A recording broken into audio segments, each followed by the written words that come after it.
سے صدائے کربلا کے زبان سے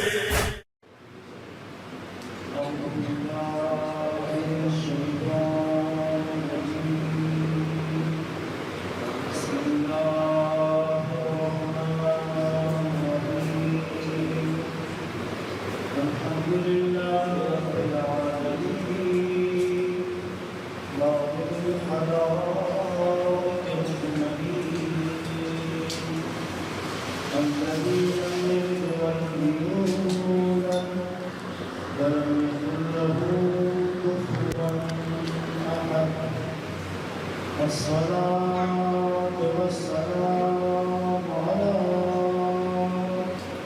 أشرف الأنبياء والمرسلين حبيبنا وحبيب إله العالمين الذي سمي بالسماء أحمد وفي الأرض بأبي القاسم محمد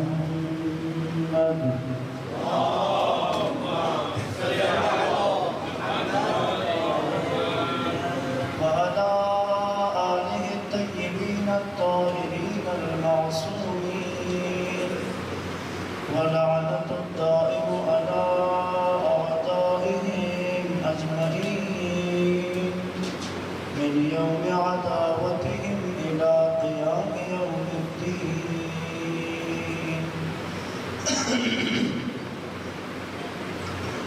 السلام عليك يا أبا عبد الله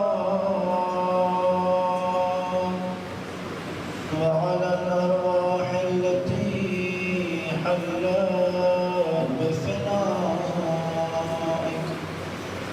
عليك مني سلام الله أبدا ما بقيت وبقي الليل والنهار ولا جعله الله آخر الأخذ مني لزيارتكم. السلام على الحسين وعلى علي بن الحسين وعلى أولاد الحسين وعلى أصحاب الحسين الذين بذلوا مهجهم دون الحسين عليه السلام صلوات.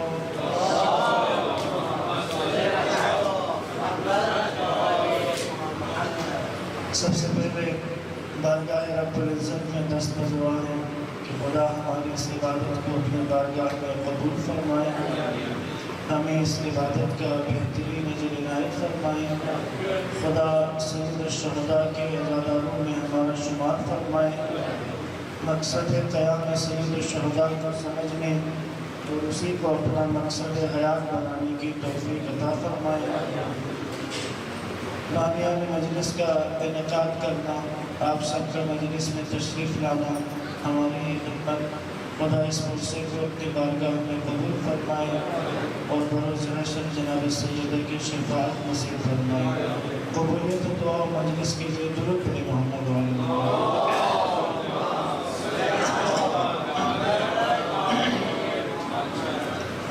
عزیزان محترم، تربیت کے موضوع پر ہماری گفتگو جاری ہے اور آج مراحل تربیت پر کل سے ہماری بات شروع ہوئی تھی اور آج عرض کیا تھا کہ ایک اہم مرحلہ تربیت کا، جیسا کہ کل اس بات کو اپنی خدمت میں پیش کیا کہ آغاز تربیت کا، اولاد کی تربیت کا آغاز انتخاب زوجہ کے ساتھ شروع ہوتا ہے. اور خلاصتاً اگر کل کی بات کو دہرانا چاہوں، جس طرح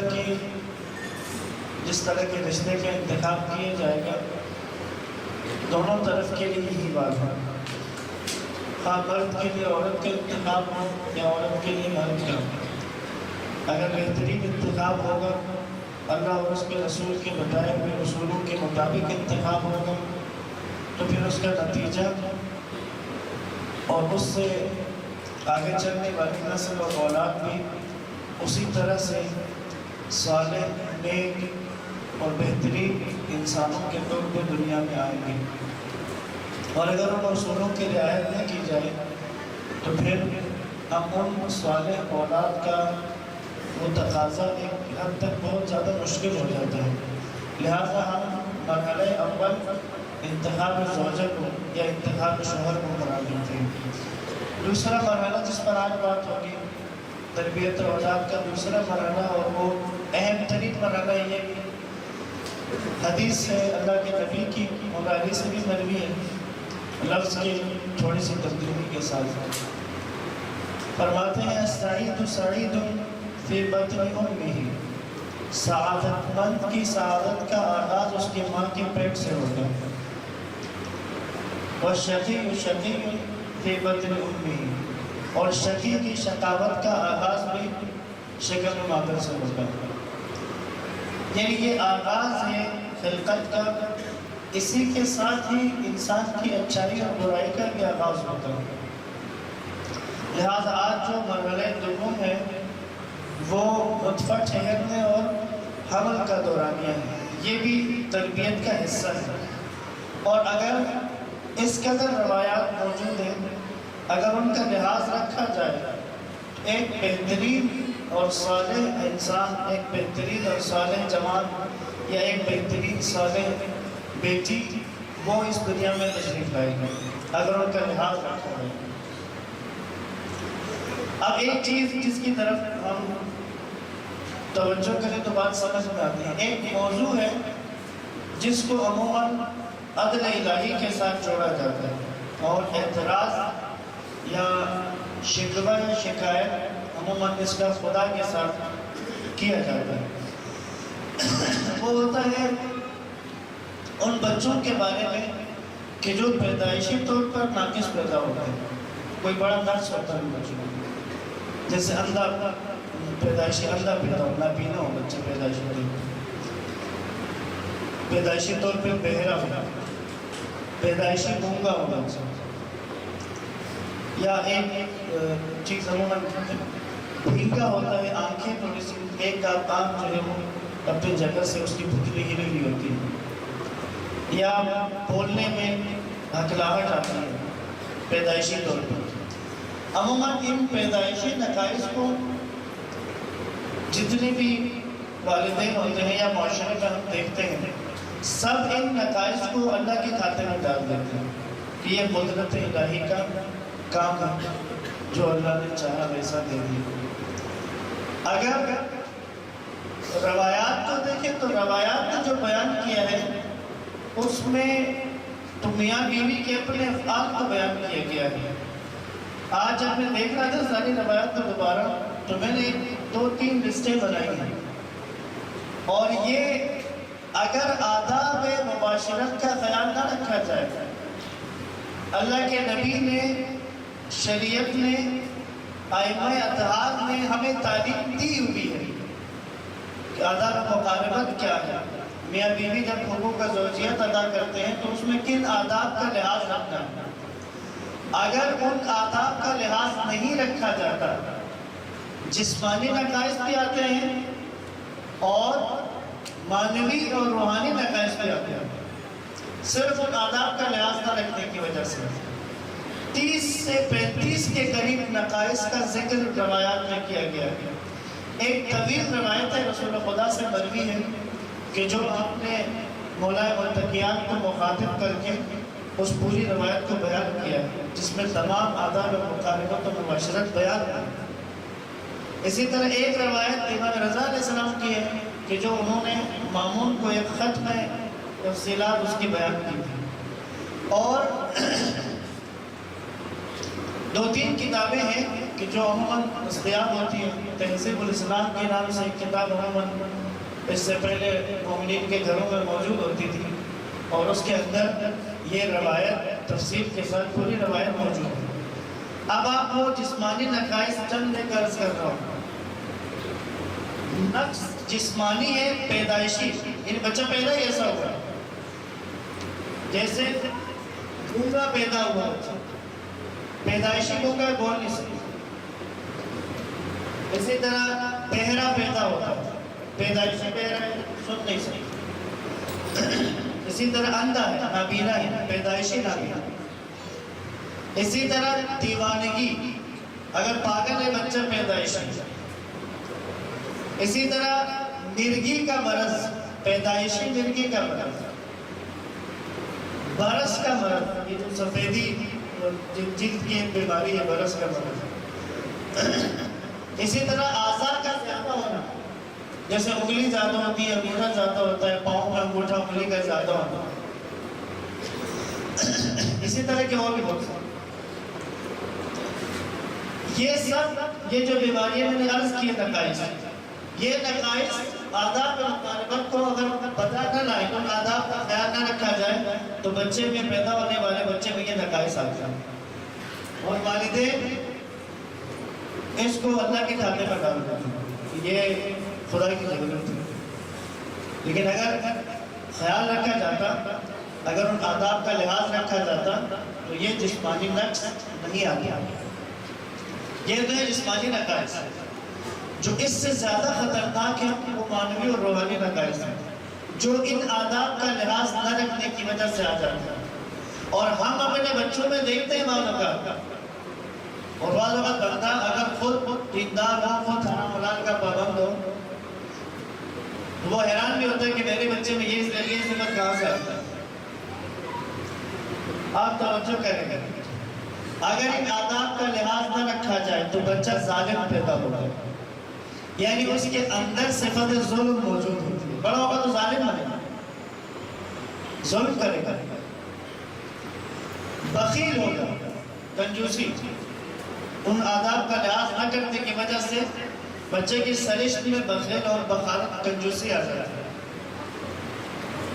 اور یہ ہم نے دیکھا بھی ہے، بعض بچے اپنی چیزیں آسانی سے کسی کو دے دیتے ہیں، اور بعض بچوں کو دیکھتے ہیں تو وہ تو مرتے لگتے ہیں اپنی چیز دینے سے، واویلا کریں گے، فریادیں شروع کر دیں گے۔ تو اس میں والدین بھی بعض اوقات سوچتے ہیں کہ اب اس کے اندر یہ صفت آ گئی ہے، پتہ نہیں کس سے سیکھا ہے، قبلہ کسی سے سیکھا نہیں ہے، یہ آپ غریب کی اپنی محنت ہے کہ جس میں یہ صفت نکلا ہوگا۔ درود پڑھے محمد وآلہ محمد۔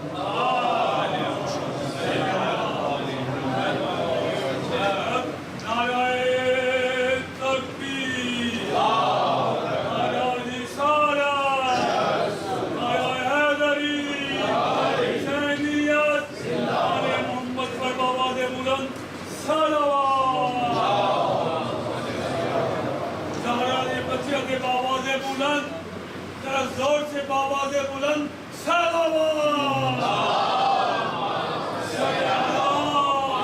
یہ صفت بخل جو ہے، کنجوسی، یہ بھی آداب کا لحاظ نہ رکھنے کی وجہ سے بچے میں آ جاتی ہے۔ زانی جو بنتا ہے اپنی زندگی میں، خدا نہ خواستہ وہ انسان زانی بن گیا، زنا، مسلمان ہونے کے باوجود وہ زنا کے قریب گیا، تو یہ بھی اس کے آداب و معاشرت کا والدین نے لحاظ نہیں رکھا، اس وجہ سے یہ صفت بچے کے اندر ہے۔ قاتل،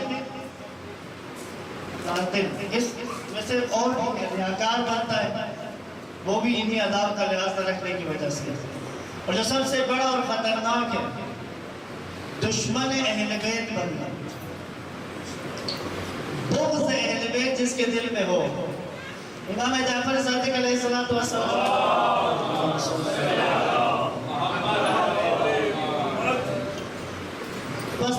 امام فرماتے ہیں ہم اہل بیت کا بغض نہیں رکھے گا، یا تو وہ نطفہ حرام سے پیدا ہوا ہوگا یا دوران حیض میں حمل کیا رہا ہوگا، ان دونوں صورتوں میں بغض اہل بیت آ جائے گا، دشمن اہل بیت نہیں۔ اور یہ تاریخ میں اس طرح کے بے شمار واقعات ملتے ہیں، سیدھے میں بغض اہل بیت ہے، تھوڑے تھوڑی سی تحقیق کی تو پتہ چلا یا نطفہ حرام سے پیدا ہوا ہے یا مہینوں کے اور خاص دنوں میں حمل ٹھہرا ہے. تو یہ وہ روحانی امراض ہیں جو آداب کا اگر خیال نہ رکھا جائے تو بچوں کے اندر پیدا ہوتے ہیں. اسی طرح اگر ان آداب کا لحاظ رکھا جائے، اسی روایت کے اندر اللہ کے نبی نے اس کو بیان کیا ہے، اگر آداب کا لحاظ رکھا جائے تو پھر بچہ شہادت کا نتیجہ لے کر پیدا ہوتا ہے. یعنی آپ شہید جو بچے نے جو بڑے ہو کے شہید ہوتا ہے شہادت کے رتبے پر جاتا ہے، تو یہ شہادت کا رتبہ والدین اگر آداب کا خیال رکھیں تو بچے کی قسمت میں وہ شہادت پیدا ہونے سے پہلے لے کر آتا ہے. اسی طرح سخی، سخاوت، یہ بھی ان آداب کا لحاظ رکھنے کی وجہ سے. اسی طرح عاقل، ذہین، اور ایک صفت جس کی عموماً خواہش ہوتی ہے عموماً مسلمین کو، حافظ قرآن. اگر آداب کا لحاظ رکھا جائے بچے کے اندر وہ کیفیت ہوتی ہے کہ وہ آسانی سے حفظ قرآن کر سکتا ہے. میں خود حفظ قرآن کے ادارے چلاتا ہوں. بعض بچے ایسے ہوتے ہیں جن کو حفظ کروانا بہت آسان ہوتا ہے، زیادہ مشکل نہیں پڑتی، بلکہ آپ یوں کر سمجھیں کہ وہ بچے خود حفظ کرتے ہیں، ان کی وجہ سے ہمارا نام ہو جاتا ہے. کچھ ہوتے ہیں کہ جن کے لیے حفظ کروانا بہت بڑا ایک معرکہ سر کرنے کے برابر ہوتا ہے. تو جب میں نے اس روایت کو پڑھا تو عموماً اپنے اسٹوڈنٹس کو شروع میں کہتا ہوں، بیٹا یہ حفظ مشکل ہونا نہیں تمہارا قصور نہیں ہے، یہ تمہارے والدین کا قصور ہے. اگر وہ تھوڑا سا لحاظ کرتے تو ہمیں اس مصیبت سے دو چار ہونا نہ پڑتا. دونوں بڑے محمد والے محمد.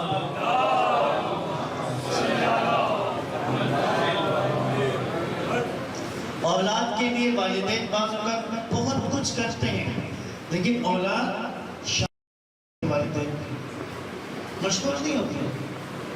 وہ شکریہ ادا کرنے والے یا وہ والدین کا احسان قبول نہیں کرتے. یہ صفت کہاں سے آتی ہے؟ یہ صفت بھی وہی سے. اگر آداب کا لحاظ رکھا جائے تو اللہ کے نبی کہتے ہیں بچہ شاکر پیدا ہوتا ہے، شکر کرنے والا پیدا ہوتا ہے، احسان کو سمجھنے والا پیدا ہوتا ہے، احسان کو ماننے والا پیدا ہوتا ہے. لہٰذا یاد رکھیے گا بہت اہم ہے. لہٰذا جو نئے شادی شدہ ہمارے جوان یا جن کی ہولی ہے شادی، یا جو لوگ شادی شدہ ہیں اور انشاءاللہ خدا مزید اولاد عطا کرے، آداب کا لحاظ رکھے، مطالعہ ایک دفعہ کر لیں، خود ان حدیث کو دیکھیں، نہیں تو کسی عالم دین سے پوچھیں جا کے کہ آداب کیا ہے، کن کن چیزوں کی رعایت کرنی ہے، تاکہ بچے میں نقائص جسمانی یا روحانی پیدا نہ ہو.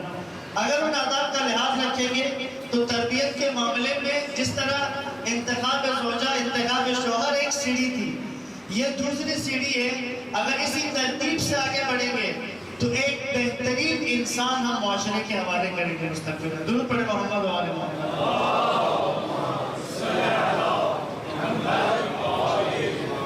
اسی طرح اب حمل ٹھہرا ہے بچہ اس دنیا میں ماں کے شکل میں آ چکا ہے. اب جن چیزوں کی رعایت کرنی ہے، جن چیزوں کا خیال رکھنا ہے، سب سے پہلی چیز جس کے اثرات انتہائی خوفناک ہیں اور جس کی طرف توجہ نسبتاً کچھ نہ کچھ توجہ دی جاتی ہے، یا ان چیزوں کی طرف توجہ دی جاتی ہے جن میں بندہ خود حساس ہوتا ہے اور جس میں خود اپنی حساسیت نہ ہو، وہاں پر اتنی توجہ اس طرف نہیں دی جاتی. وہ ہے مال حرام سے پرہیز کرنا. اگر اس دوران میں مال حرام کھلایا جائے گی، کھانا جو کھلایا جا رہا ہے اگر وہ مال حرام کا ہے تو اس سے جس بچے نے اس دنیا میں آنا ہے، کیونکہ جو بھی اس خاتون نے کھانا ہے، پینا ہے، جس گھر میں اس نے رہنا ہے، جن چیزوں کو اس نے استعمال کرنا ہے، اگر وہ مال حرام کے ہوں گے تو پھر ہم کوئی بڑی توقع نہیں رکھ سکتے کہ جو بچہ دنیا میں آئے گا اس کے اندر کس قسم کی صفات آئے گی. مال حرام سے مراد ایک تو ہے حرام کی کمائی، انسان کسی حرام کام کے ذریعے کما رہا ہو اور اسی حرام کام کی کمائی کو اپنے گھر میں لے کے آتا ہے. ایک مال حرام ہوتا ہے کمائی حلال ہے حرام کھا رہا ہے وہ کب ہوتا ہے؟ جب اس مال میں سے اللہ کا حق ادا نہ کرے. یہ واضح حدیث موجود ہے. اگر مال میں اللہ کا حق ہے، مال میں سے خمس واجب ہو چکا ہے، مال میں زکوٰۃ واجب ہو چکی ہے، مال میں اگر دوسروں کا حصہ واجب ہے، اگر خمس و زکوٰۃ ادا نہیں کیا ہے تو وہ مال حرام ہے. اور یہاں تک کہ اگر آپ جس دن آپ کو پتہ چلا کہ آپ کا خمس واجب ہو چکے اور آپ نے نہیں دیا ہے، اب جب پتہ چلا ہے، جب تک آپ کو معلوم نہ ہو جائے کہ آپ کا خمس کتنا ہے، تب تک آپ اپنے مال میں تصرف نہیں کر سکتے. تب تک آپ ایک نوالہ روٹی کا نہیں کھا سکتے، منع ہے. جب تک کہ معین نہ ہو جائے کہ آپ کے اوپر واجب کتنا ہے. جب معین ہو جائے اور آپ کا پورا ارادہ ہو کہ اس میں سے ادا کروں گا، تب آپ اپنے مال میں سے تصرف کر سکتے ہیں. اور کتنا بڑا اس کا نقصان ہوتا ہے. عموماً اکثر گھروں میں یہ بات ہوتی ہے، ہم نصیحت کرتے ہیں، یہ بات ہی نہیں مانتا. تجھے کہہ رہا ہوں یا کسی بچر کو کہہ رہا ہوں، تمہیں میری بات کا اثر کیوں نہیں ہوتا؟ میری بات سمجھتے کیوں نہیں ہو؟ تم پر میری نصیحتوں کا اثر کیوں نہیں ہوتا؟ پھر بتاتے بھی ہیں، بعض اوقات مربی کو، استاد کو بتایا بھی جاتا ہے کہ بات نہیں مانتا، اس پر میری نصیحت کا اثر نہیں ہوتا. جناب، روز عاشور امام حسین علیہ السلام نے ایک دفعہ ناکا اونٹنی منگوائی، اونٹنی، کیونکہ رسول خدا اونٹنی پر چلا کرتے. ناکا منگوائی، رسول اللہ کی عبا پہنی، رسول اللہ کا امامہ پہنا، اس اونٹنی پر چڑھے اور اشقیاء یزید کی فوج کے سامنے آ گیا. پورا بولیہ رسول اللہ والا بنایا ہے، جانور بھی بولیا. اور اس کے بعد ان کے ساتھ ان کو نصیحت کی، ان کو واعظ کیا. کہا کہ اس روئے زمین پر کیا میرے علاوہ بھی تمہارے نبی کا کوئی نواسا ہے؟ اور تم اپنے نبی کے نواسے کو قتل کرنے کے در پہ ہو. جب آپ نے واعظ آپ نے پورا کیا، اس کے بعد امام حسین علیہ السلام فرماتے ہیں، تم پر میری باتوں کا اثر کیوں نہیں ہو رہا؟ ایسا لگتا ہے کہ تمہارے شکموں میں مال حرام ہے. اگر شکم میں مال حرام ہو، کتنا ہو؟ امام جعفر صادق علیہ السلام فرماتے ہیں، ایک نوالہ حرام کا، ایک نوالہ بھی گوشت میں شامل ہو جاتا ہے، ایک نوالہ. اور امام فرماتے ہیں، تم پر میری بات کا اثر کیوں نہیں ہوتا؟ تمہارے شکموں میں یقیناً مال حرام ہے. یعنی اگر مال حرام سے افزائش ہوئی ہے، اگر مال حرام سے گوشت اور خون بنا ہے، تو امام معصوم کی نصیحت کا اثر نہیں ہوتا ہے. تو میری اور آپ کی بات پر اثر کہاں ہوتا ہے؟ لہذا اس طرف متوجہ نہیں کہ اگر اپنے مال میں سے حق کا امام ادا نہیں کیا، خدا کا حق ادا نہیں کیا، تو فوراً اس کو ادا کریں. بعض لوگ گھبرا جاتے ہیں، کہ اگر ابھی تو چونکہ ہم نے کمائے بہت زیادہ ہے، اب اگر خمس دینا بھی چاہیں تو خمس تو بہت زیادہ ہوگا، وہ دے دیں تو ہمارے بچوں کا کیا بنے گا. یہ بات کہی جاتی ہے کہ خمس دیں کے بعد میں بچے کیا کریں گے. اچھا، اسی طرح کے لوگوں سے جب پوچھا جاتا ہے نا، ذرا اپنی زندگی کا سٹرگل بتائیں، آپ پہلے کیا کرتے تھے، اب آپ کہاں پہنچے. بڑے وجد میں آگے بتا رہے ہوتے ہیں، جو سائیکل بھی نہیں ہوتی تھی ہمارے پاس، 2 وقت کی روٹی مشکل سے کھاتے تھے، بڑی مشکل سے 2 جوڑے کپڑے سال کے بنا لیے. آج الحمدللہ جی بدلا کر دیا سب کچھ. سبحان اللہ. جس خدا نے آپ کو دے دیا ہے، اب آپ کو لگتا ہے کہ بعد میں آپ کے بچوں کو اس خدا نے کوئی نہیں دینا.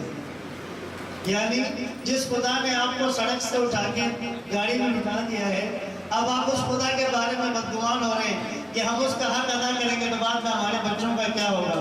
اتنی بدگمانیاں، ایسی بدگمانی خدا سے. پھر خدا سے حسن ظن رکھے، خدا سے نیک گمان رکھے. نیک گمان رکھنا خدا سے یہ وہ عمل ہے کہ مرنے کے بعد سارے عمل بند ہو جاتے ہیں. اور جب قیامت برپا ہو جانی ہے تو سارے عمل ختم ہو جاتے ہیں. قیامت میں کیا کوئی عمل کر سکتا ہے؟ کیا قیامت میں کسی عمل کی گنجائش ہے؟ نہیں، لیکن ہے خدا سے حسن ظن کرنا. یہ وہ عمل ہے جو بروز حشر بھی کیا جائے گا. روایت ہے ایک شخص کو خدا کی طرف سے فیصلہ سنا دیا جائے گا، اس کو جہنم کی طرف لے جاؤ. اب یہ جہنمی ہے. فرشتے، دو فرشتے اس کو اٹھا کے جہنم کی طرف لے کر جا رہے ہوتے ہیں. یہ مڑ کے پیچھے دیکھ رہا ہوتا، بار بار مڑ کے پیچھے دیکھ رہا ہے، مڑ کے پیچھے دیکھ رہا ہے. کچھ فاصلہ طے کر کے فرشتے سے پوچھتے ہیں مڑ کے پیچھے کیا دیکھ رہے ہو؟ کہتے مجھے لگتا نہیں ہے کہ خدا مجھے جہنم میں ڈالے گا. میرے خدا نے میرے ساتھ ایسا سلوک کیا نہیں، وہ میں آخر تک میرا ساتھ دے. آواز گزرا تک میں اس کو واپس لے کے آؤں، میرے بندے کو واپس لا. یہ ابھی تک مجھ سے امید رکھتا ہے کہ میں اسے نہیں چھوڑوں گا. واپس لے جاؤ، واپس اس کو جنت میں ڈالنا. میں حسن ظن رکھنا، خدا سے اچھا گمان رکھنا. خدا تو نے مجھ پر جب رحم کیا ہے، جب تو نے میرے پاس کچھ نہیں تھا تو نے مجھے دیا ہے، تو وہی خدا ہے. میرے بچوں کا بھی تو وہی خدا ہے. لہذا حضرات، عزاداران مولا حسین، یہ اہم مسئلہ ہے. امام حسین علیہ السلام کو اس کا سامنا کرنا پڑا ہے. وہ قوم اشقیاء حسین ابن علی کی نصیحت کا اثر نہیں ہو رہا، اور میرے اور آپ کے مولا نے وجہ بھی بتا دی. وجہ بتا دی کہا مال حرام ہے ان کی شکم میں، اس لیے میری نصیحت کا اثر نہیں ہو رہا. لہٰذا اس عمل کے دوران میں بالخصوص بہت زیادہ احتیاط کی ضرورت ہے. اپنی پوری زندگی میں احتیاط کی ضرورت ہے. ایک نیک جوان، پاکیزہ جوان، وہ اپنی ماں کے پاس آیا اور آ کر کہتا ہے ماں، میں آپ کو پتہ ہے کہ میں گناہ سے بہت بچتا ہوں، میں گناہ نہیں کرتا، میں گناہ کے قریب بھی نہیں جاتا ہوں، خود کو گناہ سے بچاتا رہتا ہوں، لیکن کبھی کبھی میرا نماز شب میں دل ہی نہیں لگتا، میرا دل ہی نہیں چاہتا نماز شب پڑھنے. حالانکہ چھٹے امام نے یہ فرمایا ہے کہ جس دن تمہارا نماز شب میں دل نہ لگے تو اپنے پچھلے دن کے اعمال کو چیک کر کہ تم نے ایسا کون سا گناہ کیا تھا کہ تمہیں نماز شب کی توفیق نہیں ملی یا تمہارا دل نہیں لگ رہا ہے. وہ جوان کہتا ہے کہ حالانکہ میرا کوئی گناہ بھی نہیں ہوتا، ایسا کوئی عمل بھی نہیں ہوتا، لیکن میرا عبادت میں اور بعض اوقات نماز شب میں دل نہیں لگتا ہے. اس کی ماں نے کہا نہیں بیٹا، مجھے یاد آ رہا ہے اس میں تمہارا قصور نہیں ہے، یہاں میری غلطی ہے. کیا؟ کہا جب تم میرے شکم میں تھے تو ایک دن میں اپنے گھر کی چھت پر گئی تو ہمسایوں نے آلو بخارا سکھانے کے لیے ہمسائی نے اپنے چھت پہ رکھا ہوا تھا. اسے دیکھ کے میرا دل چاہا تو وہاں سے میں نے ایک آلو بخارا کھا لیا، اور بعد میں شرط کی وجہ سے میں اس سے بخشوا نہیں کی تھی. یہ جو تمہارے اندر سستی آتی ہے یہ اسی کی وجہ سے، ایک نوالے کی وجہ سے. وہ جوان ظاہر ہے کو پاکیزہ تھا. اس نے کہا اگر امی آپ اجازت دیتے تو میں جا کے بخشواؤں تاکہ میں اس طرح کی کیفیت کا شکار نہ ہوں. ایک کسی پاک و پاکیزہ بزرگ نے اپنے بارے میں بتایا کہ کچھ دن تک نماز شب میں دل نہیں لگ رہا، عبادت کا لطف محسوس نہیں ہو رہا. میں نے بہت دعائیں کہ خدا سے کہا خدا میں اگر مجھ سے کوئی غلطی ہوئی ہے تو مجھے معاف کر دے، میری صلاح کر دے، اگر اس غلطی کا ازالہ ضروری ہے تو میری رہنمائی فرما. کہتا میں سویا ہوا تھا تو خواب مجھے کوئی بتا رہا تھا کہ جو کھجور تم نے خریدے تھے دکاندار کے پاس، دکاندار ٹوکری میں سے کھجور ترازو میں ڈال رہا تھا، تم نے ایک کھجور ٹوکری سے اٹھا کر کھا لیا تھا چیک کرنے کے لیے. کہا یہ اس کھجور کی وجہ سے تمہاری عزت عبادت ختم ہو چکی ہے. لہذا غذا اگر پاک نہیں ہے، اگر حلال نہیں ہے تو اس کے خوفناک اثرات ہیں. اس قدر خوفناک ہے کہ امام معصوم پیغمبر کی بات کا بھی اثر نہیں ہوتا. وہ نصیحت کریں گے لیکن آگے سے ٹس سے مس بھی نہیں ہوں گے. لہٰذا اس طرف اس کام کی طرف بھی متوجہ رہنے کی ضرورت ہے. درود پڑھیں محمد و آل محمد.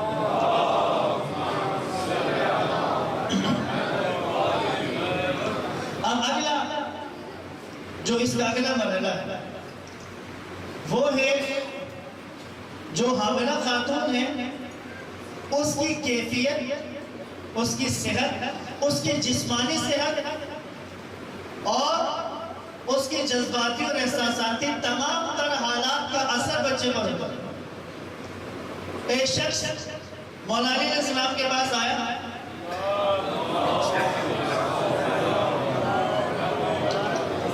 آ کر کہتے ہیں مولا عجیب میرے ساتھ واقعہ ہو رہا ہے، کیا ہوا؟ میرا ابھی بچہ پیدا ہوا ہے، کچھ دن کا ہے، کوئی بھی گود میں لے لے اسے کچھ نہیں ہوتا، لیکن جو ہی میں گود میں لیتا ہوں تو رونے لگتا ہے، اور جب تک میری گود سے واپس نہیں جائے گا چپ نہیں کرتا۔ مولا نے کہا اچھا جب اس کی ماں حاملہ تھی تو تم اس کے ساتھ کیسا رویہ تھا تمہارا؟ اس نے کہا مولا میں ذرا سخت مزاج ہوں، تو میں کبھی لڑ بھی پڑتا تھا اور بعض اوقات گالیاں بھی دیتا تھا۔ تو مولا نے کہا جب تم اس کی ماں کو گالیاں دیا کرتے تھے تو وہ تمہاری گود میں کیوں بیٹھے تھے؟ ابھی پیدا ہوا ہے، ابھی کچھ دن ہوئے ہیں، لیکن یعنی اس نے اس عالم میں، اس حالت میں ان ساری چیزوں کو سنا ہے، ان سب چیزوں کو محسوس کیا ہے۔ لہٰذا یہ تاکید کی جاتی ہے کہ جس طرح اس کے خوراک کا خیال رکھیں، عموماً رکھا جاتا ہے، جس طرح ماں کی خوراک کا خیال رکھا جاتا ہے، اس کو بھاری چیز اٹھانے سے منع کیا جاتا ہے، اسی طرح اس کی عزت و تکریم بھی ضروری ہے، اس کا لحاظ رکھنا ضروری ہے۔ اگر ایسا کیا جائے، ماں اگر پرسکون ہو تو پھر بچے کی روحانی حالت، بچے کی جسمانی حالت بہتر ہوتی ہے۔ اگر ماں اس طرح کی سچویشن میں ہے، ایک طرف شوہر کی باتیں سننی ہے، ایک طرف ساس کی باتیں سننی ہے، رہی صحیح کسر نندو نے پوری کرنی ہے، تو وہ جو کیفیت اس کی رہتی ہے وہ صرف اس کی نہیں ہوتی، اس کا بچہ بھی اسی کیفیت کے ساتھ اس دنیا میں آتا ہے۔ ایسا کیوں ہوتا ہے کہ ایک ایسا جوان ایسا شوہر بنے کہ شادی ہو گئی اور شادی کے بعد بیوی کے ساتھ سخت سلوک کرتا ہے، سخت مزاج بیوی کے ساتھ رکھتا ہے؟ وجہ کیونکہ اس کی ماں کے ساتھ سخت سلوک ہوتا ہے، اس نے سارا دیکھا وہی ہے، اس نے دنیا میں آنے سے پہلے اس سارے سلوک کو جذب کیا ہوگا۔ اب جہاں اظہار کرنے کا وقت آتا ہے وہاں اظہار کرے گا، وہاں دکھائے گا، وہاں دکھائے گا۔ لہذا اس دورانیے میں فقط خوراک کا لحاظ کرنا یا شوہر نامدار فقط بازار سے فروٹ لے کے آ جائیں تو خیال رکھنے والے شوہر بن جائیں گے، لیکن اگلے دن اپنی زبان کے ذریعے سے وہ کڑواہٹ دے دیں کہ وہ پھلوں کی مٹاس بھی ختم ہو جائے، تو وہ پھل لانے کا بھی کوئی فائدہ نہیں بچتا ہے بعد میں۔ لہذا اس وقت بالخصوص اس دورانیے میں پرسکون رہنا، خوش رہنا اور روحانی طور پر ایک سکون کی حالت میں رہنا، یہ اس آنے والے بچے کے لیے، اس بچے کے صالح ہونے کے لیے بہت زیادہ ضروری ہے۔ درود پڑھے محمد و آل محمد۔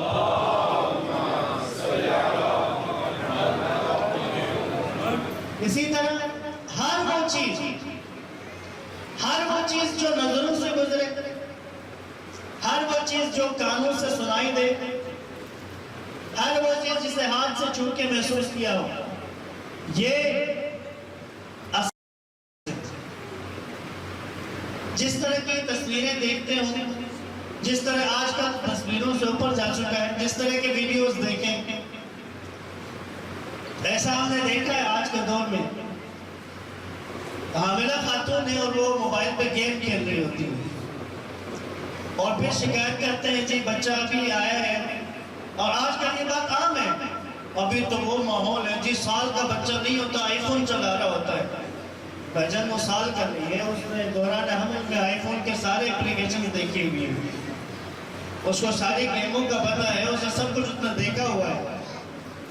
عموماً کہتے ہیں آج کے دور کے بچے تو بہت ایڈوانس ہو گئے۔ جناب بچے نہیں ہوئے، یہ آپ کی اپنی محنت ہے، یہ غریب نے خود محنت کر کے تیار کیا ہوا ہے۔ حامل کے ساتھ ویڈیو گیم، امی ویڈیو گیم کھیل رہی ہے، والد صاحب بیٹھے ہوئے ہیں، وہ موبائل پہ لگے ہوئے ہیں. وہ ایک جگہ وہ دیکھا تھا، وہ ایک ماں ایک طرف ہو کے موبائل پہ لگی ہوئی تھی اور ایک طرف باپ لگا ہوا تھا. بچہ بیچ میں دونوں کو دیکھ رہا تھا، اسے کوئی بھی لفٹ نہیں کر رہا تھا.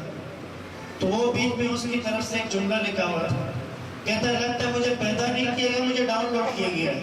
دونوں اس طرف لگے ہوئے اپنے پلوس میں. تو یہ جو ہے بچہ ابھی 2 سال کے بچے ہیں، صرف تسلسل کے ساتھ موبائل فون استعمال کر رہے ہیں. نہ یہاں آ کے سیکھا ایک مرحلہ، اس کو دوران حمل سکھا دیا آپ نے سب کو. ہر وہ چیز دکھا دی جو نہیں دیکھنی ہے. منع ہے دوران حمل بہت ساری چیزیں نہ دیکھیں، مناظر نہ دیکھیں. ایک بہت بڑا مسئلہ بن گیا مولا متقیان کے دور میں. ایک شخص آیا، آ کر اس نے کہا کہ مولا میرے گھر میں بھی سفید فام، میری بیوی بھی سفید فام، ہمارا بچہ سیاہ فام پیدا ہوا. میرا کوئی دادے پر دادے میں بھی کوئی سیاہ فام نہیں تھا. ہماری پچھلی کئی نسلوں میں کوئی سیاہ فام نہیں رہا. ہمارے جدے پشتوں میں پرخوں میں بھی کوئی ہمیشہ سے نہیں آیا ہوگا. بچہ میرا سیاہ فام میں کالا پیدا ہو گیا. مولانا متقیان نے کہا وہ نہ تمہاری بیوی کے کردار میں کوئی مسئلہ ہے، نہ ہی تمہارے جدی پشتوں میں کوئی مسئلہ ہے. تو میں نے اپنے گھر میں ایک تصویر لگائی ہوئی ہے جو ایک حبشی کی ہے. حمل کے دوران تمہاری بیوی اسی تصویر کو دیکھتی رہی ہے، تو وہی تصویر آ گئی ہے اس میں بچے میں. یہ سیاہ فامی اس تصویر کو دیکھنے کی وجہ سے، یعنی صرف تصویر دیکھنے کی وجہ سے ان کا بچہ سفید فام، والدین کا بچہ سیاہ فام بنا ہے. اس زمانے میں وہاں بھی ظاہر تصویر کیمرے والی تو یقین نہیں ہوگی، یا پتھر پہ ہوگی یا کپڑے پہ یا چمڑے پہ، بہت کم کوالٹی کی تصویر.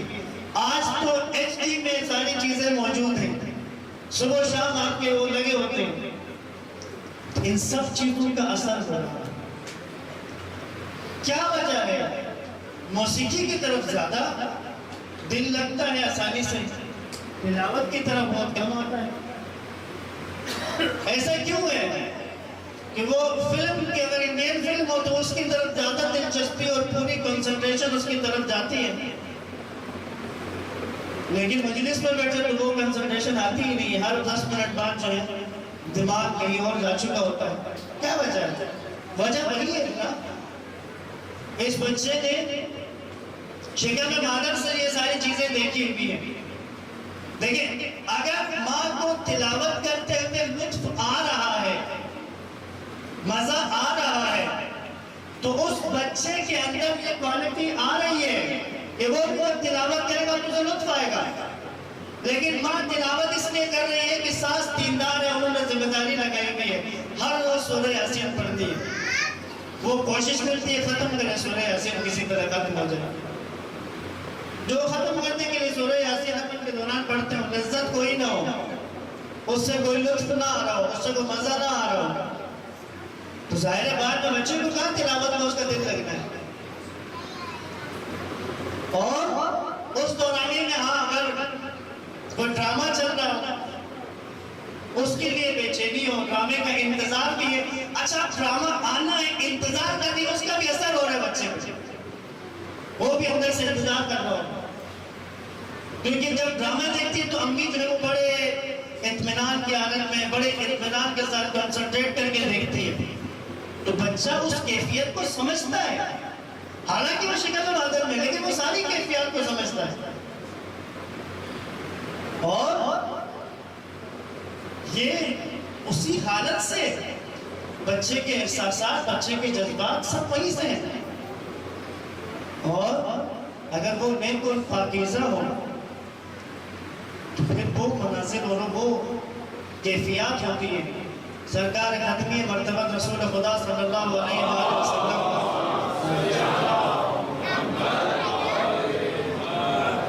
گھر تشریف لائے.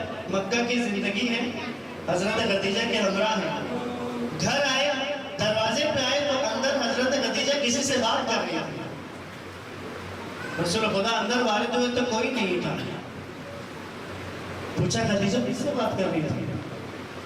کہا یا رسول اللہ یہ جو میرے شکم کا بچہ ہے جب کبھی پریشان ہوتی ہوں تو مجھ سے بات شروع کرتا ہے، مجھے تسلی دیتا ہے، مجھے دلاسا دیتا ہے۔ میں جب کوئی میرے دل میں کوئی دکھ تکلیف آئے تو میں اس سے بات کرتی ہوں۔ آپ نے کہا یہ بچہ وہ بیٹی ہے کہ جس کا خدا نے مجھ سے وعدہ کیا ہے کہ جس کو میرے لیے کوثر کہا گیا ہے، اور یہ اس جنت کے درخت، جنت کے اس سیب سے جو بنا ہے اسی سے یہ میری بیٹی ہے، اور یہ خاتون جنت ہوگی اور جہانوں کی خواتین کی سردار ہوگی۔ مریم اپنے دور کی خواتین کی سردار تھی، میری بیٹی فاطمہ قیامت تک کی عورتوں کی سردار تھی۔ زمان علیہ السلام پر بآواز بلند صلوات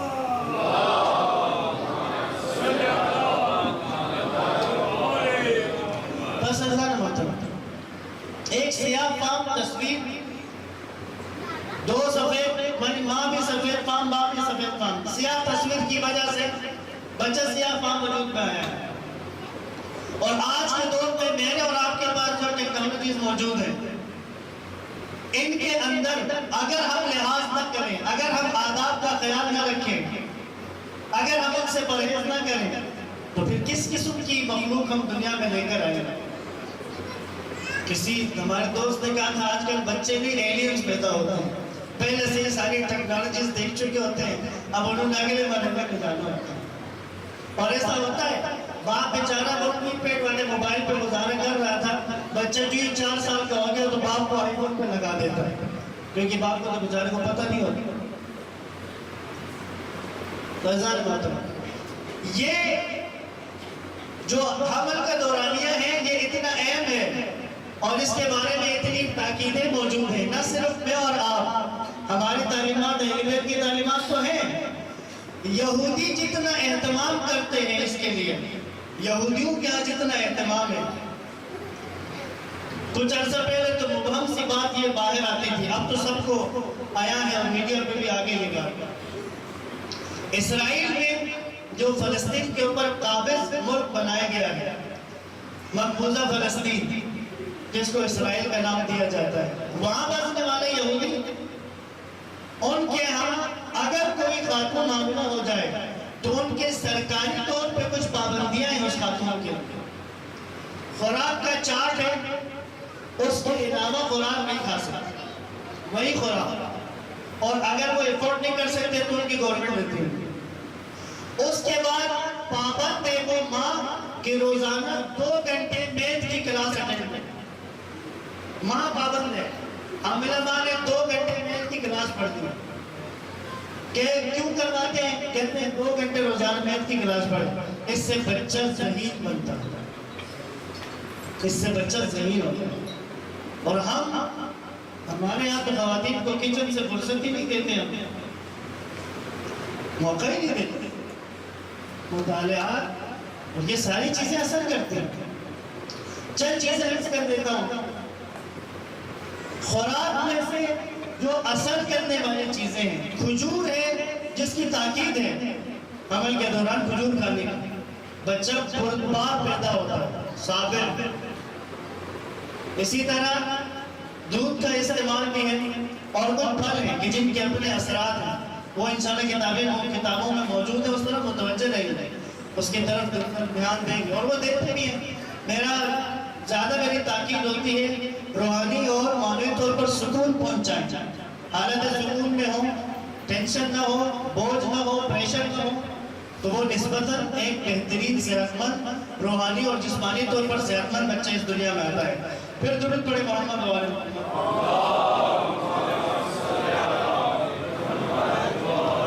بس اب آخری جو کوشش کی ہے پچھلے مجالس میں بھی کہ کوئی حل ضرور ہم دیں کہ جو اب تک نہیں ہو چکا۔ السعید سعید فی بطن امہ، سعادت مند ماں کے پیٹ سے سعادت مند ہے، والشقی شقی فی بطن امہ، شقی ماں کے پیٹ سے۔ فرض کریں ہم نے لحاظ نہیں رکھا، ہم نے گنجائش نہیں کی اور بچہ شقی ہو گیا ہے، شکر و ماتم، مجھے آج پتہ چلا کہ یہ سارے مسئلے ہیں، اب کیا ہوگا؟ اب کیا ممکن ہے کہ بچہ دوبارہ سعید ہو جائے، وہ دوبارہ سعادت مند بن جائے؟ تو ہے، سننا چاہتے ہیں تو صلوات پڑھیں۔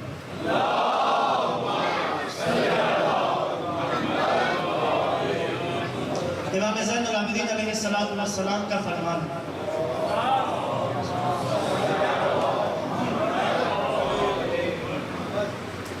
روز عرفہ 9 ذی الحج کا دن، 10 کو عید ہوتی ہے، 9 ذی الحج یوم عرفہ ہے۔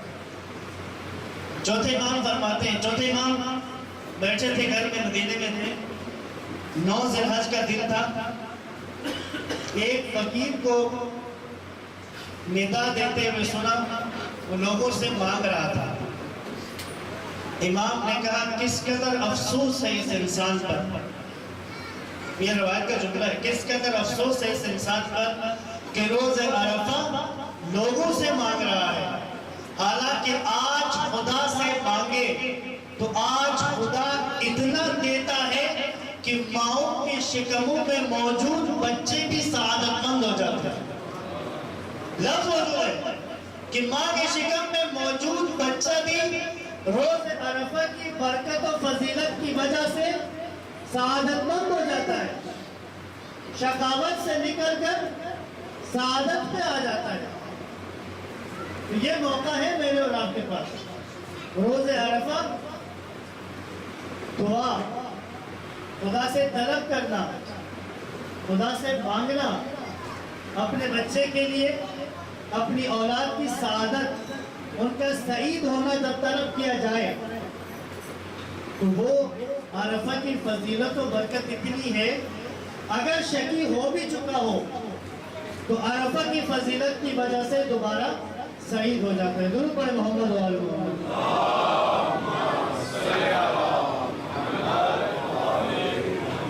بس اذان محترم، انشاءاللہ کل کی مجلس میں ہم اگلے مرحلے کی طرف داخل ہوں گے، اور اگلا مرحلہ ولادت کے بعد کے اعمال اور پہلے 7 سال جو تربیت کے ہیں ان پر کل سے ہماری بات شروع ہو جائے گی۔ ایک مجلس میں امکان ہے کہ شاید نہ ہو پائے، 2 مجالس ہم پہلے 7 سال کے بارے میں عرض کریں گے، اور اسی کے ضمن میں پھر نظام تعلیم پر بھی بات ہماری ہوگی۔ آج 3 محرم جناب امام حسین علیہ السلام کربلا میں آ چکے ہیں، ایک دن گزر چکا ہے، اور ہمارے ساتھ بھی آج کربلا پہنچ گیا ہے، 4000 کے لشکر کے ساتھ ہمارے ساتھ کربلا پہنچ گیا، اور اس کے بعد مسلسل مرحوم عبید اللہ ابن زیاد مسلسل کوفہ سے فوجوں کے دستے عمر بن کی ملک کے لیے بھیج رہا تھا۔ اب ہوتا ہی تھا کہ ظاہر ہے کہ قریب میں دوسرا لشکر تھا، جب کوئی ٹکڑی فوج کی آتی تھی تو ان کے گھوڑوں کے ٹاپوں اور آوازوں سے پتہ چل رہا تھا کہ ان کی ملک کے لیے کوئی آ گیا ہے۔ جناب ثانی زہرا نے امام حسین علیہ السلام سے کہا، بھائی عمر سعد کی قومت کے لیے فوجوں پہ فوجیں آ رہی ہیں، کیا آپ کا کوئی نہیں ہے کہ جس کو آپ بھی بلا لیں اور وہ بھی آپ کی قومت کے لیے آ جائے؟ یہ قافلہ مدینے سے آیا ہے، بہت دور سے آیا ہے، اور یہاں پر غریب ہے، عربی میں غریب مسافر کو کہتے ہیں جو وطن سے دور۔ امام نے کہا، ہاں میرے بچپن کا دوست حبیب ہے، میں اسے خط لکھتا ہوں، لیکن میرے خط کی جواب میں آئے گا۔ اس وقت کرفیو کی حالت تھی کوفہ میں، لیکن امام حسین علیہ السلام نے جس کے ساتھ یہ خط بھیجا اس نے کسی نہ کسی طرح حبیب کے پاس وہ خط پہنچا۔ کہتے حبیب اپنے گھر میں کھانا کھا رہا تھا، ایک لقمہ لیتے ہوئے لقمہ گلے میں پھنسنے لگا، تو حبیب نے کہا لگتا ہے کوئی خط آ گیا۔ کہہ رہا تھا تو دروازے میں دستک ہوئی، قاسم پہنچا ہے، خط لا کے دیا۔ حبیب نے خط کھولا تو خط میں چند جملے ہی لکھے ہوئے تھے، حسین ابن علی کی طرف سے اپنے بچپن کے دوست حبیب کے نام، تم پر سلام ہو، ہم کربلا آ چکے ہیں، میرے ساتھ میری بیٹیاں اور بہنیں بھی ہیں، اگر تم ہماری مدد کرنا چاہتے ہو تو عصر عاشور سے پہلے کربلا پہنچ جاؤ، ورنہ عصر قیامت میں ملاقات ہے۔ حبیب اس وقت روپوش تھے حکومت کی نظروں سے، اپنے قبیلے میں اپنے خاندان میں لوگوں کے ساتھ بیٹھے ہوئے تھے۔ پتہ چلا کہ حبیب کو حسین بن علی نے خط لکھ کر بلایا ہے۔ اس کے رشتہ دار فوراً آگے آ کر کہا حبیب اب کیا ارادہ ہے، کیونکہ وہ بھی ذرا مشکل میں تھے اور وہ حکومت سے گھبرا بھی رہے تھے۔ حبیب نے ان سے کہا نہیں میں کہاں جا سکتا ہوں، میں بوڑھا ہو گیا ہوں، اب میرا کام کیا ہے۔ رشتہ دار چلے گئے۔ حبیب کی بیوی نے سنا تھا، کہتی حبیب کیا تم واقعی نہیں جاؤ گے؟ کون ہے حبیب؟ کیوں اس کی بیوی کو غیر اطمینان سا محسوس ہو؟ حبیب کا جواب سن کر کیونکہ کہتے ہیں رسول خدا اپنے اصحاب کے ساتھ ایک دن مدینے میں گلی سے گزر رہے تھے۔ 18 سال کا جوان لڑکا کھڑا تھا، اس نے رسول اللہ کو سلام کیا، اللہ کے نبی نے سلام کا جواب دیا اور اپنے دونوں ہاتھوں سے اس کے چہرے کو تھاما اور اس کی پیشانی کو بوسہ دیا۔ آگے چلے اصحاب نے پوچھا یا رسول اللہ یہ کون جوان تھا جس کے ساتھ آپ نے اتنی محبت کا اظہار کیا؟ کہا یہ حبیب ہے، میں نے اس کو دیکھا تھا، میرا حسین کھیل رہا تھا اور یہ حسین کے پاؤں کے نشان سے مٹی اٹھا کر اپنی آنکھوں پہ رکھ رہا تھا، تو مجھے جبریل نے وہاں پر خبر دی کہ یا رسول اللہ جب آپ کے حسین کو مدد کی ضرورت ہوگی تو یہی جوان مدد کے لیے جائے گا۔ اس لیے بیوی نے دیکھا کہ حبیب نے کیا جواب دیا، کہتی حبیب کیا تم نہیں جاؤ گے؟ حبیب نے کہا دیکھو اگر میں جاؤں تو ابن زیاد ہماری جائیداد ضبط کر لے گا، ہمارا گھر گرا دے گا، مشکل میں آ جائیں گے۔ اس کی بیوی وہ مومنہ خاتون، وہ جرأت و دلیر خاتون، اصل میں حبیب بیوی کو آزما رہا ہے۔ وہ کہتی ہے حبیب چاہے ہمارا گھر گرا لے، چاہے ہماری جائیداد لے لے، حبیب چاہے مجھے قیدی بنا لے، لیکن تم ضرور جاؤ فرزند زہرا کی مدد کے لیے۔ حبیب ابھی بھی آزمانا چاہتا ہے، کہتا ہے کہ اے خاتون میں بوڑھا ہو گیا ہوں، مجھ میں تلوار چلانے کی ہمت نہیں ہے۔ جب حبیب نے یہ کہا، حبیب کی بیوی نے اپنے سر سے چادر اتاری، چادر حبیب کے سر پر ڈال دی اور کہا اب تم گھر میں بیٹھو عورتوں کی طرح۔ اس کے بعد کربلا کی طرف منہ کر کے کہتی ہے اے حسین ابن علی میں عورت ہوں، میں مجبور ہوں، کاش اگر میں مرد ہوتی تو حبیب کی جگہ میں آپ کی مدد کے لیے آ جاتی۔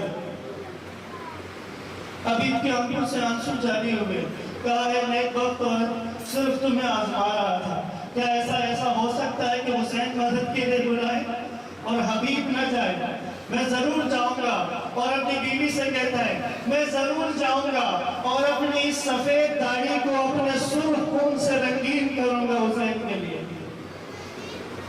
اپنے غلام کو اپنی تلوار دی اور کہا اس تلوار کو چھپاؤ اور گھوڑے کو لے کے کوفہ کا ایک مقام بتایا وہاں جا کے پہنچو، میں بھی خفیہ راستوں سے تم تک پہنچتا ہوں۔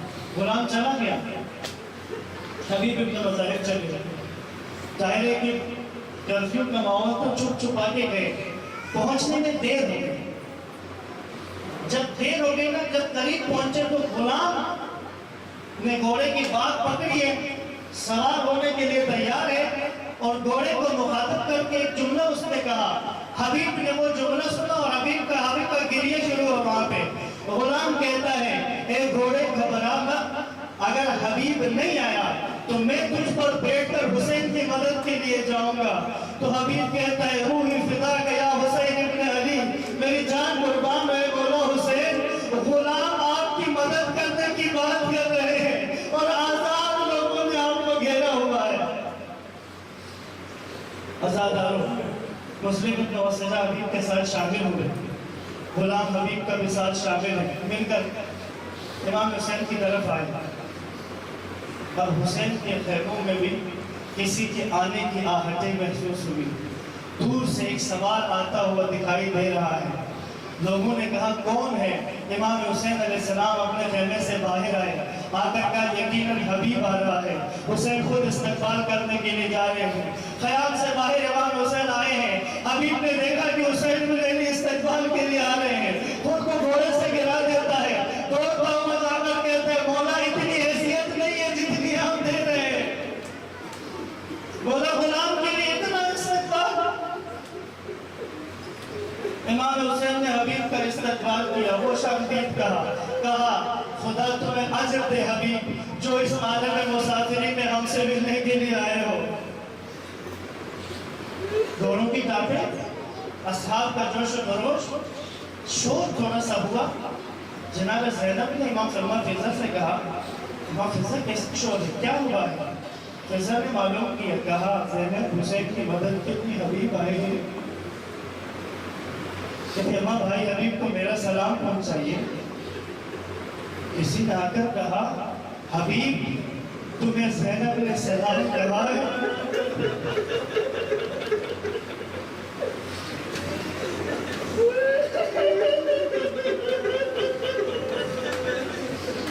کوفہ سے تھکا ہارا جو حبیب آیا ہے.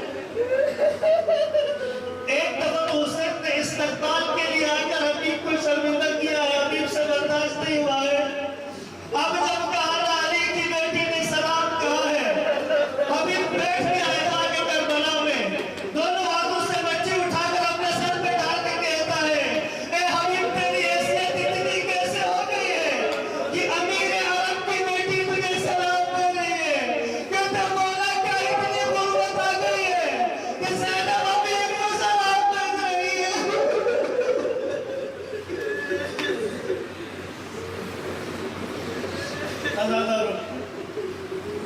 مسلم ابن اوسجہ حبیب سے پہلے شہید ہوئے.